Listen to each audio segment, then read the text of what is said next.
I got a letter feedback from part one of Dakorillon, and his problem is, as it says in his letter, what if you have too many ideas? And not too many for an ending, but too many different projects all together. And he's jumping from project to project, and it's keeping him from finishing one project. And he's also got skills and talent in multiple different areas. It says he's got 2D stuff, 3D tutorials, 3D art. He's already entered the market, and he's actually selling some of the stuff. He's got ideas for 3D content, which is something like probably like some sort of vendor with 3D objects that he can create. But he's a novel, so this is like a multi-talented person who can create under different banners and probably has a zillion ideas in his head.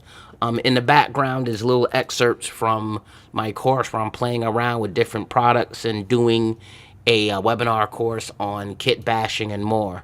So this is me building some foundational stuff here in the background that I'm playing around with. That's what I'm cooking with. Okay, so that's a really good question. The answer for that one, as simple as it may sometimes seem on the surface, is about judging whether or not a product is worth bringing out. And a lot of times the way you figure that out is deciding on resources and time. Because you may have a lot of great ideas, especially if the idea that I gave you in the part one was to not just have a good idea, but to be something that generates good ideas, which means you're a person who can create, and you've done a lot of creating. You've got, a ton of material that you're sitting on, and the question is, well, which one do I go with? Which one should I put focus on? A lot of that should start out with two areas. One is, what can I create? So sometimes you come up with an idea or a vision, and you don't have enough resources or time or even technical know-how to get it to exist. So you should probably pick something that you can actually manage to get done. So that's like the first one, is the resources part of it. The second one is going to be time.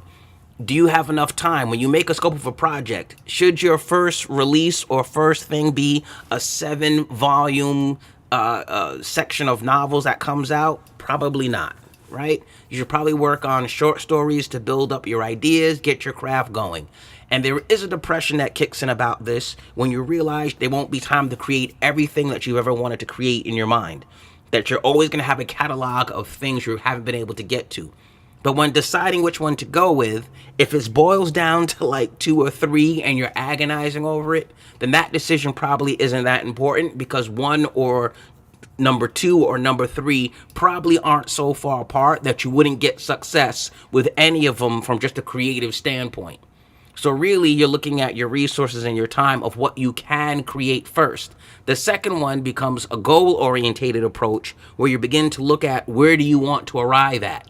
What is it that you want from this? We don't know if we're going to have infinite time to create with. You don't know, anything can happen. You could be doing art for the next 10 years, the next 10 months, the next 10 weeks, or you could have a life-changing event in 10 days. We really don't know. So we want to balance our greatest idea ever that we think is this big, massively ambitious project. You want to balance that with the tools, techniques, and resources you've got today. It might not be worth going with that project that is really ambitious when you have a very limited level of skill and resources and even time. That might not be the thing. You might want to get established first and then tackle it. You might want to get some headway with a successful, easier project and then pull that out the back pocket and say, okay, here's another passion project of mine that I think would go over well. But your first idea, and most people's first idea, is something which is simple and genius. Something that's missing, something that's not around. And I don't mean your first creative project where you just decide, you're at your beginning stage and you want to make a book like this other one. You want an album like theirs, so you're making songs that sound like this other band. Where we're talking about the level beyond that. When you're sitting there with a project, you're thinking, out of all the things that I could make, what is the simplest, most creatively engaging, genius idea? And of course, one of my other comments was about uniquely your own voice, and also Either A, commercially viable, or at least loved by many. So usually those two are the balances, right? Either I want to express my artistic voice and have everyone know what's in my soul, or you want to make a bunch of money and be out there in a big way and be known for something. And usually there's a balance between those two, right? Because if you only create art for yourself, only you need to see it, and only you need to worry about it. We don't need to talk about it. We don't need to worry about sharing it. We don't need to worry about how it's received by the world. Because if it's 100% for you, no one else is going to ever see it. But if you're also completely commercially viable and all you think about is money, you probably shouldn't be doing art. You should be doing the business part and selling something. Don't worry about making it yourself. If all you care about is business, worry about that thing you can sell. And it's probably not going to be something that you make if you're really concerned with business. You're not going to invest all of this personal emotion and creativity and energy and put so much skin in the game if all you're concerned with is making profit, right? You're probably going to be detached from the thing you're selling. What salesman can sell something that they covet themselves? It almost doesn't make sense that you would sell something that you want yourself. You want to believe in the product, but you don't want to own it, or else it becomes hard to sell. If you understand that idea. So as an artist, you've got to walk that balance, which is why we said in this entire thing, your art is not yours. Once you've created it, it's time to let go of it. Can't hang on to it. I can't be concerned with every single person's reaction to it. I have to hope that it does what it set out to do. If I set out to entertain, my hope is that you're entertained. And if I'm not, hey, I'm sorry. Read a different book, read their book, read that book. Different if it's business and it's not your license and you're hired. That's a whole nother angle, but we're not going to get to that. But that becomes one of the easiest decisions you're going to have to make, is based on resources, based on time, based on your own commitment ability. Those things matter when it comes to picking a project or trying to get one out there. You're also looking at, as I said before, the end goal. If this is supposed to put me in a better position to create more art and have more resources, that's a good project to go with, because it should end with a lot of things. If my goal is only to express myself and I'm struggling with having a million ideas, the longer it takes to get out idea one, the longer it takes to get out idea two. If idea one doesn't go over well, you're going to have a harder time getting two. So you sort of want to get to an idea where I can do something simple, rather relatively quick, and also get success with it. Which is, what is that? It's probably something where all the cylinders click. All parts of it seem to work. That's what we basically call like a pop hit or a pop record, where everything seems to work in unison. That doesn't mean there aren't songs out there that are deficient in certain areas that have gotten over and worked well, because now we're sort of talking about business parts. But we're not talking about the business aspect of something being shoved in your face. Therefore, it's the biggest thing, so it can't help but go over. We're talking about a creative standpoint, where the things that you love. Think about the things that you love most. They usually don't have a glaring flaw that detracts from the overall. If it's a story, the art's usually good. The story is good. The presentation is good. The point they were trying to give you worked out. Same thing for a song. Every aspect of it was good. The lyrics were good. The melody was good. Wow, the track was good. And they didn't have weird stumbles in it, right? Things that you like a lot but aren't really to you a classic or your favorites are things that have a couple of flaws in them that could have been worked out, could have gone a different direction. So you want to think about that when you're picking your projects, that what can I do? I'm aiming for perfection, but I'm going to usually land at excellence. So what can I execute with excellence? Are the kind of projects you want to go with to complete and go first. Things that are going to make the next project easier to follow. Doesn't make sense to make something that's hard to understand, hard to grasp. It's a passion project that no one else is going to like, and you kind of know this, and you're going to push it out there first, but it's going to make it harder for your number two. Harder for your number three project to come out because one was so hard to understand or embrace. So all those factors need to weigh in. Obviously it's a case by case basis. You need to know How do we gauge this? Usually it's the initial engagement. You're telling whoever it is about your ideas, and they say, oh man, I love that one. That one sounds crazy. You know, you're envisioning it and you have a lot of the answers. Well, where did this go? How does it get made? When it comes out, where is it going? When you have all those answers, that project bumps up the list of things. As soon as you hit a roadblock, well, I'm not sure what I'm going to do near the end of this one. Probably is not a good idea to push that one forward. You know, I don't have this missing piece, but I got to go find that missing piece. Well, maybe there's a project that actually has all the pieces that you can start. You know, these are the things. But I don't really know a lot about that, but I'm going to try to work on a story that needs that. Maybe we should start with what we have enough technical skill to execute. And again, short steps. Short.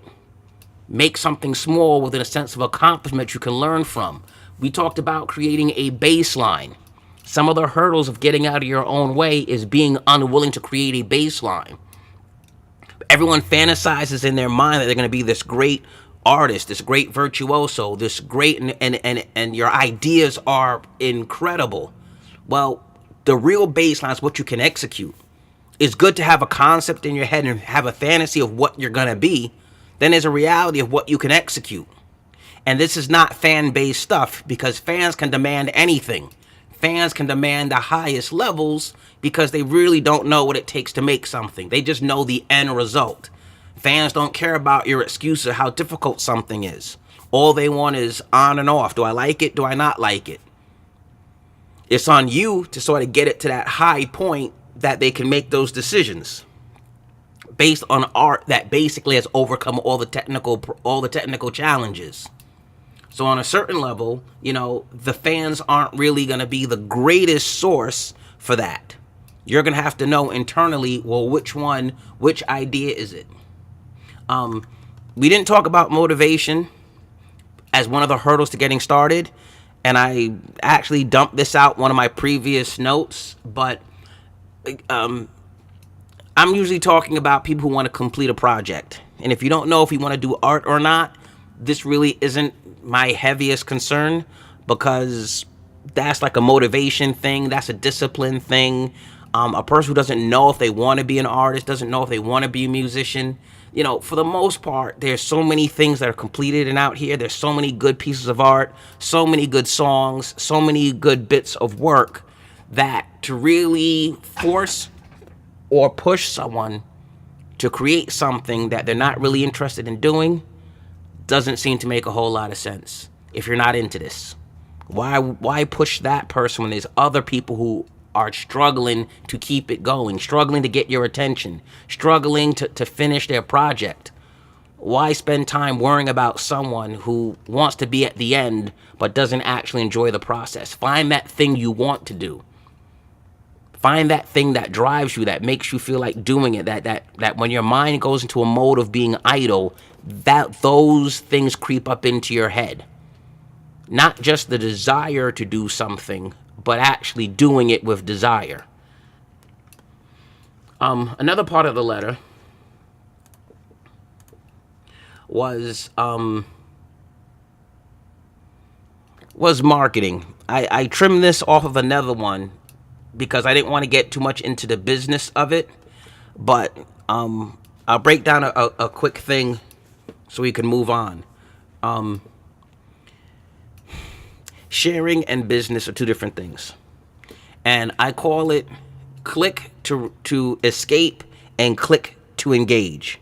So passive and active.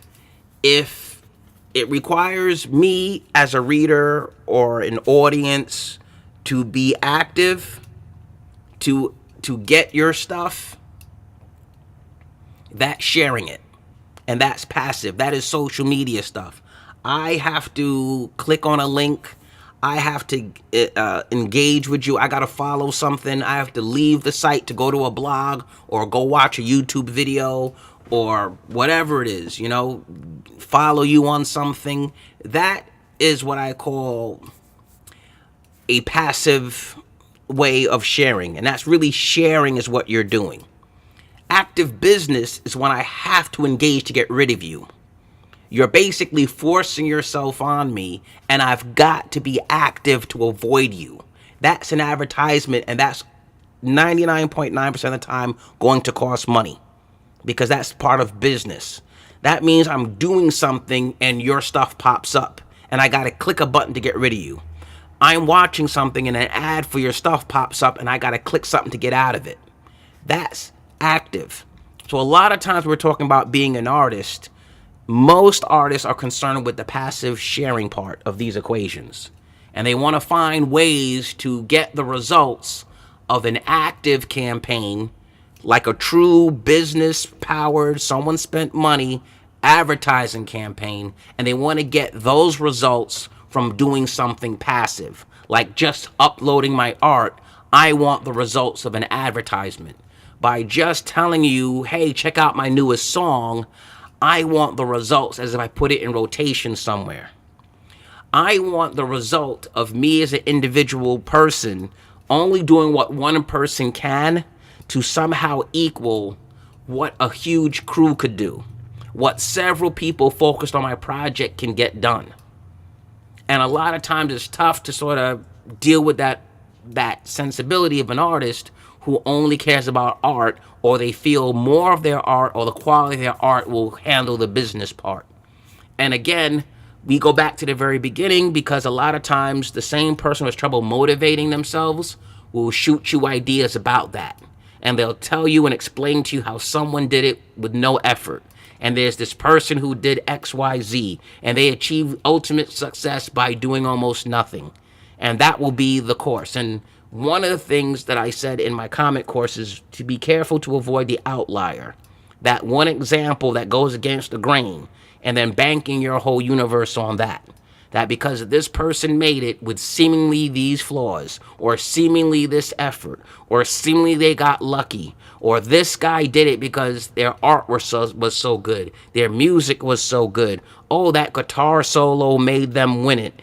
And you're really looking at reverse engineering. And if you know from art or music, a lot of things can't be reverse engineered.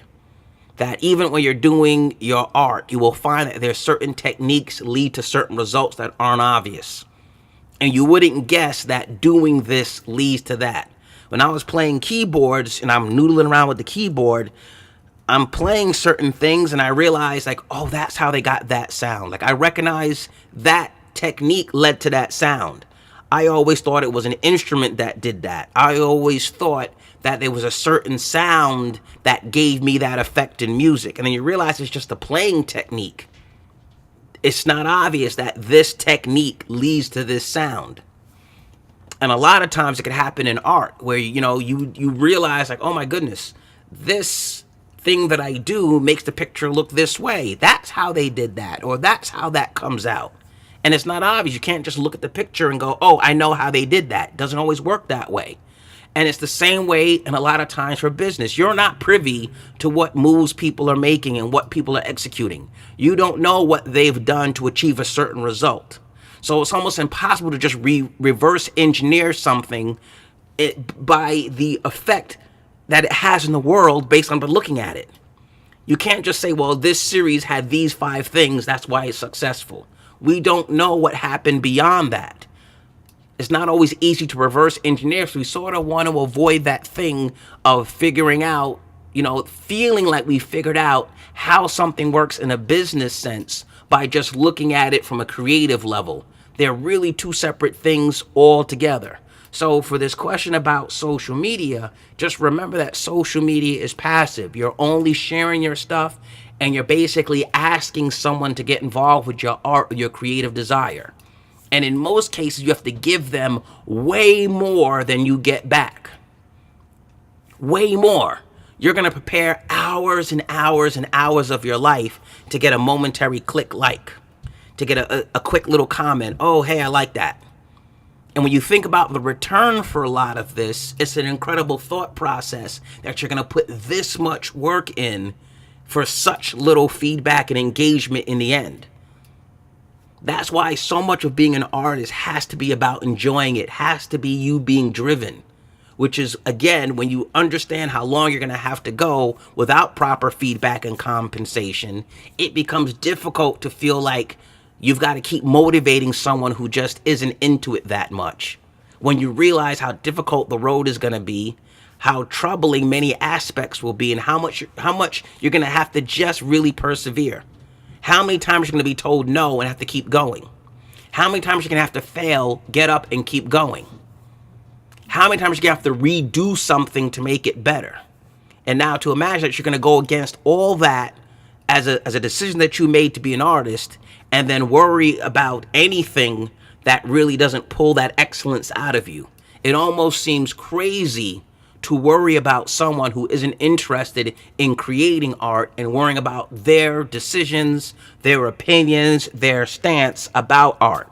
And one of the things that they will glom onto is that outlier, that one example that goes against the grain, that breaks the norm, and want to bank everything on that because it allows them not to face a true hurdle of what's before them, a responsibility. If you're going to combine your social part of it, it's going to have to dig into your artistry.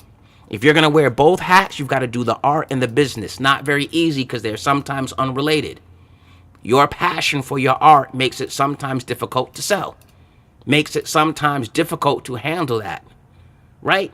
As a business person, people will say craziness to you and you've got to roll with it. When I've done business before, I've had to deal with people I did not like. People that I consider unsavory.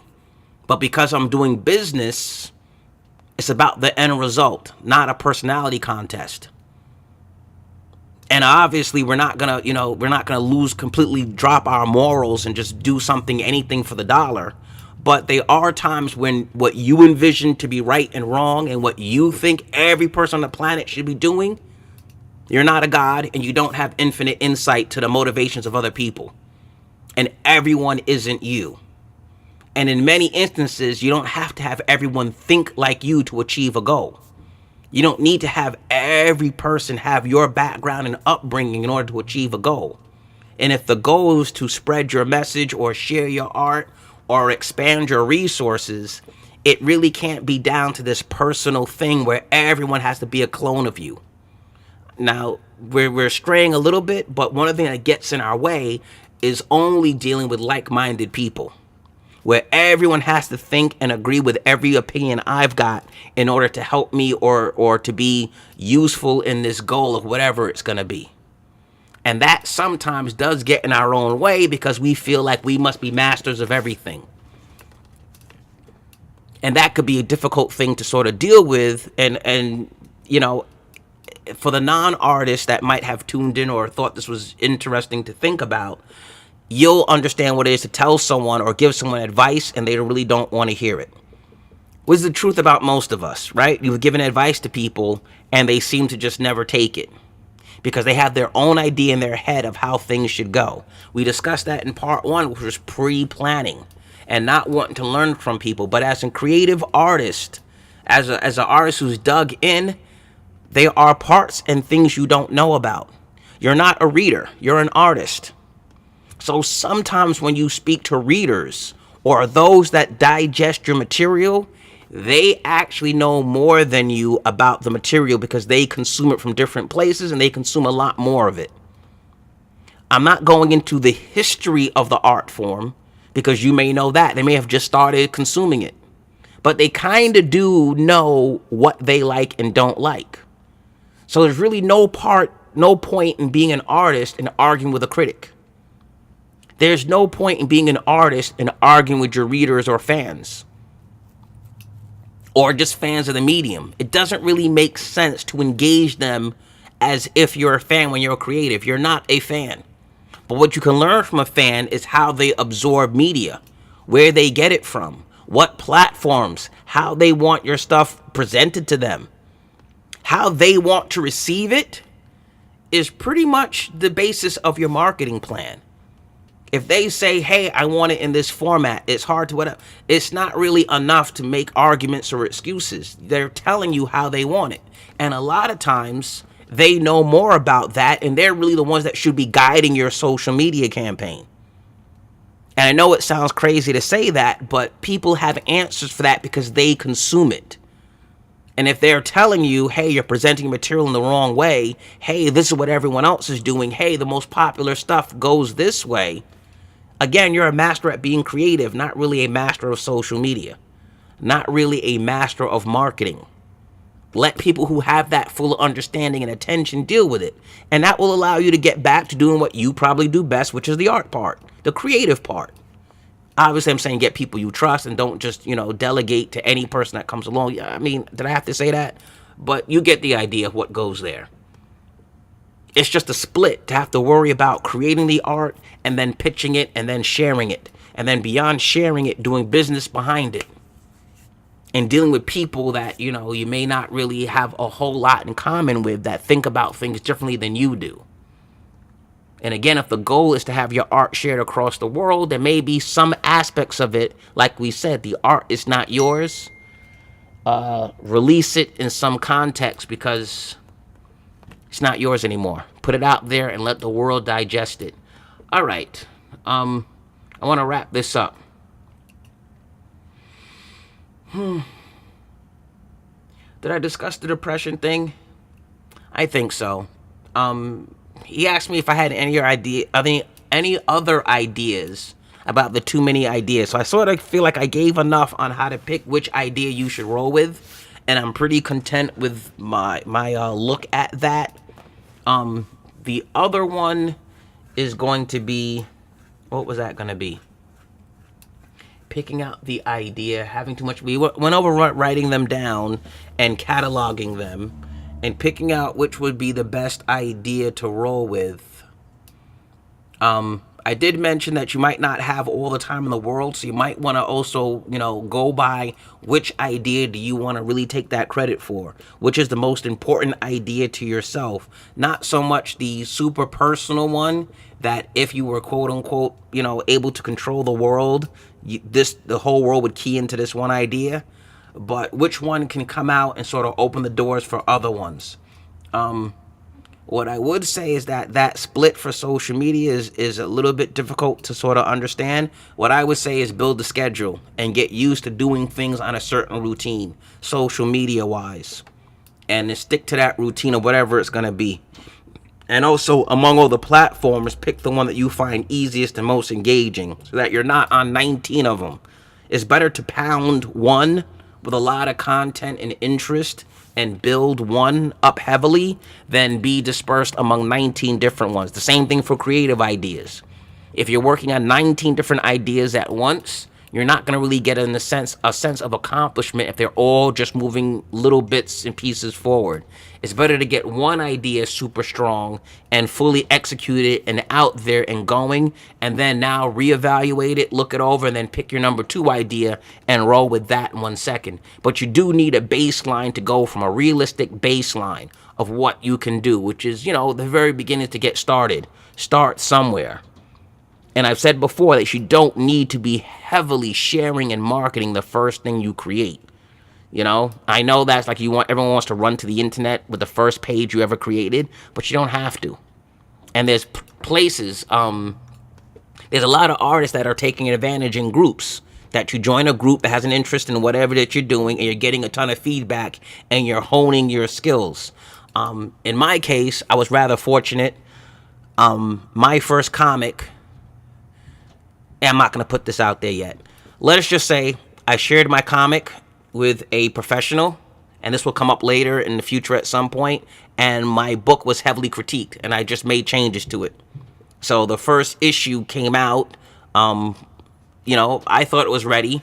I was going to turn a lot of things on their side, and another professional sat me down, not literally, we had a phone conversation, and they said, if you're going to buck so many trends, you don't have to buck them all. Like, you need to have something that's a throwback and familiar to build from. And I felt it was weird because someone else is going to come along and push the envelope harder than I did. And I wanted to just take it to the end. But, when you go so far ahead, you lose connection to the present. And for a lot of things, because I was breaking so many rules and doing so many things that were different, it got to the point that I began to lose connection with the actual medium itself. So I ended up having to backtrack some of my ideas and stick to some conventional stuff. And that became an interesting thing. So sometimes that early feedback is important. So you have to get started so that you have a baseline and that other people can look at the baseline. You know, no artist is going to love their first thing. No professional is going to look back to their pro debut and be like, that was my best. No one will ever look at their pro debut and think that was my best work. Right? So in that case, you need a baseline. Complete it, make a baseline, and get better. As an artist, what we do is we study. Study your own work. Study your own baseline. Study what you did on page 1 and look to improve on page 2. Page 3, chapter 1, chapter 2. Book 1, book 2. Series arc 1, series arc 2. And keep trying to improve. That's what it is to be an artist. But you got to start somewhere. And getting out of your own way makes that possible. All right, that's enough. We've hit the half an hour mark. I'm going to talk to you guys later. This is Drew Spence, Dynamic Universe. Yeah, that's it for now. Thank you for tuning in.